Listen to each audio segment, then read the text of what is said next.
আসসালামু আলাইকুম দর্শক। ইরান ইতিমধ্যেই ঘোষণা দিয়েছে সর্বোচ্চ নেতা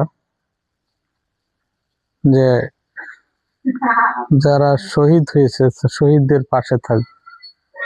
ইহুদিরা মারলে অবশ্যই আমরা মুসলমানরা শহীদ হব, কারণ এটা পূর্বের থেকে অবশ্য ঘোষণা আমাদের নবীজি সাল্লাল্লাহু আলাইহি ওয়াসাল্লাম তিনি বলেছেন। তবে তারা যে আশাবাদ করতেছে যে মুসলমানদেরকে দামায় রাখবে, এটা কখনোই সম্ভব না। কারণ মুসলমান কখনো মাথা নত করে না অন্যায়ের কাছে, অন্যায় সহজে করেও না, অন্যায় আর মাথা নতও করে না। ইহুদিরা পূর্ব থেকে বিশ্বাসঘাতক, ওরা আগের থেকে বিশ্বাস ভঙ্গ করে চলে। এই এখন বলে এক কথা, কতক্ষণ পরে বলে আরেক কথা। ওদেরকে কেউ বিশ্বাস করে না, কিন্তু যারা ওর পক্ষে আগাইতেছে যেগুলো রাষ্ট্র, ওদেরও ধ্বংস হবে। একটা কথা মনে রাখেন, পাপ পাপ কেউ ছাড়ে না।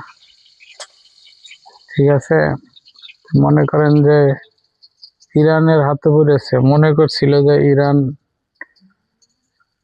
থেমে যাবে, কিন্তু ইরান থেমে যাওয়ার পাত্র না। ওরা আরো কঠোর হয়ে গেছে।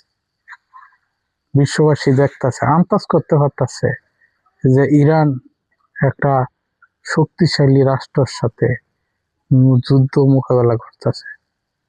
ছাড় দিবে না এক চুলো, মাটির সাথে মিশায়া দিবে, একদম থাকবে না ইহুদিগর গোষ্ঠী। ইহুদিরা যা করবার চাইতেছে তা সম্ভব না। তার পিতাকে হত্যা করছে, মনে রেখেন। পিতার হত্যার প্রতিশোধ কিন্তু যে কোনো সন্তানে নিতে প্রস্তুত।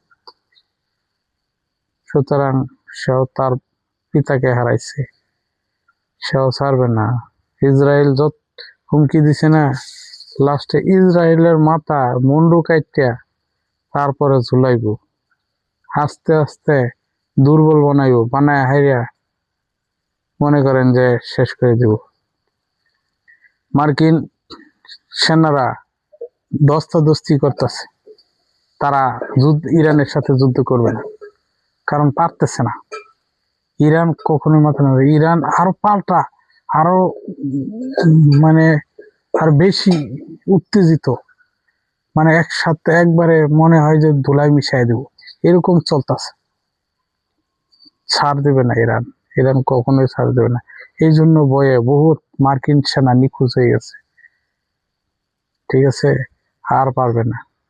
মুসলিম একদিন জয় হবে, তবে ইরান যেভাবে খেপছে, ইরানরে দামায় রাখতে পারবে না। ইরান একদিন উপরে উঠবেই।